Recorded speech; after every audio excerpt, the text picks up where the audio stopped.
this little sheet, and I have all the wineries I want to try on it, and, like scant notes. Hey guys.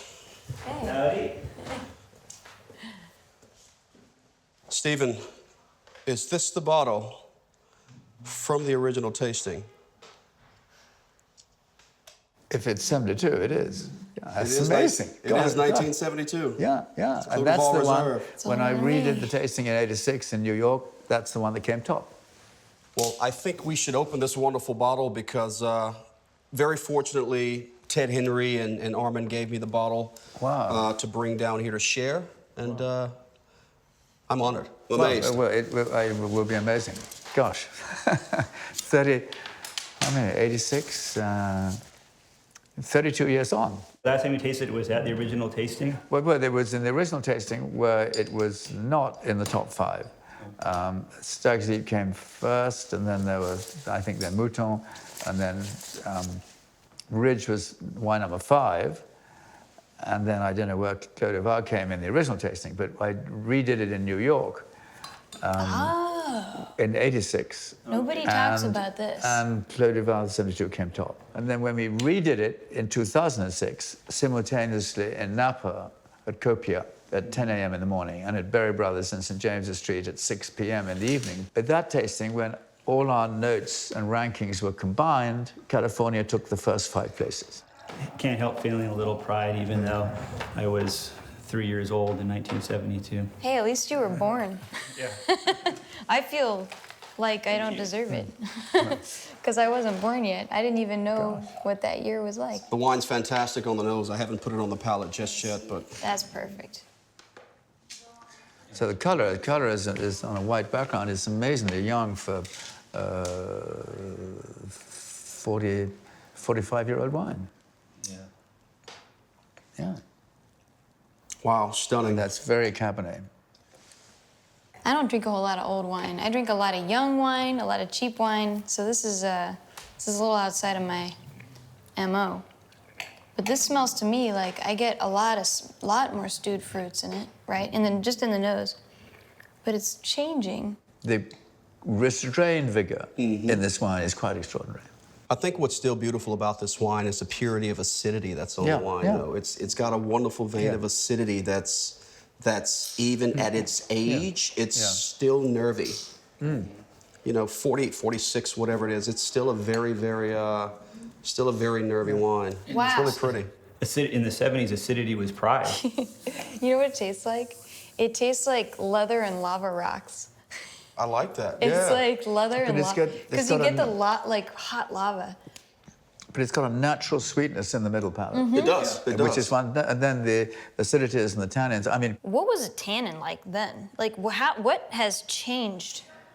What is different? I certainly don't remember the tastes of the wine in '76 because it was my show and I was very nervous and my Yeah, I would but be I too. think in '86 I kind of do, and I think the reason this would have been voted top is that the vigor and the tannins and the fruit had all come together. Yeah. Yeah, and here we still have vigorous tannin and fruit, and they're still together. There's so much with modern winemaking where it's a higher volume of tannins, but they're smoothed off. And I taste this, and these tannins were never They were never supple. But the vigor you're talking about is partly this wine was very alive and sort of reactive. Look, I think this wine still has another 20 years remaining in it. Mouth-watering, it's delicious. It is mouth-watering. Yeah, that's quite right. It's a drinking wine. It's not just a thinking wine. Yeah. It's still a drinking wine. Yeah, I could drink the shit out of that. How much of your identity is actually tied to this tasting? Well, I mean, I think, I'll tell you a story. When my wife and I first got married, we moved to Provence. And at that point, I was trying to rebuild a ruin on a property, and I was going to import antiques, because my other love is art. So, 1968, we go down to Saint-Tropez, and there's an old lady, an old gypsy lady, but very well dressed, full of beads and bangles. She read my palm, and she said 2 things. Change of profession within 2 years, and possibility of lasting fame. I paid her the money, and I said to my wife, well, this lady's off her rocker because, you know, we've just bought this property in Provence. I'm going into the antique business, and lasting fame, where the hell does that come from? Yeah. Within 2 years, I bought the Cave de Madeline, and in 1976, I did the Judgment of Paris. Wow. So it's not an albatross, put it that way, but as you quite rightly mentioned, it follows me around. You put Napa Valley wine, you put California wine on such a global stage, and the bandwidth just expanded so greatly. I mean, does Napa owe you? Well, I think there should be a little street named after me. I mean, I think so. I wouldn't take the Silverado Trail, but just a little side street. I would, yeah. Steven Spurrier Lane. I like that. Yeah. Mm-hmm. What the Judgment of Paris did, which is what George Tabor put on his cover of his book, the tasting that revolutionized the world of wine. Yeah. And it was a win-win situation. The French didn't like it at first. Then the intelligent people came to Napa to see what was going on, and what they saw was big investment in the wineries. Well, the French weren't investing in their wineries because they didn't have any money, because wine wasn't making money. And there's no coincidence that the first vintage of Opus 1 was 1979. And there's no way, in my view, that even Robert Mondavi would have dared approach Philippe de Rothschild. And Philippe de Rothschild would have not considered a joint venture with Robert Mondavi had not the Judgment of Paris happened. Yeah, that's... And that put those two great men together, and the first vintage was 1979. It actually boggles my mind to think that they were talking about that in the early 70s, to your point, because what was the perception of Napa Valley at that time? I was working in Paris, and I knew pretty well what was happening in France. Napa Valley, California did not exist.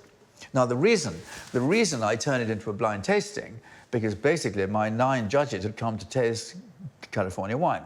I realized that only one of those tasters, Aubert de Villaine, who was married to a girl, Pamela, from San Francisco, would have ever tasted California wine before.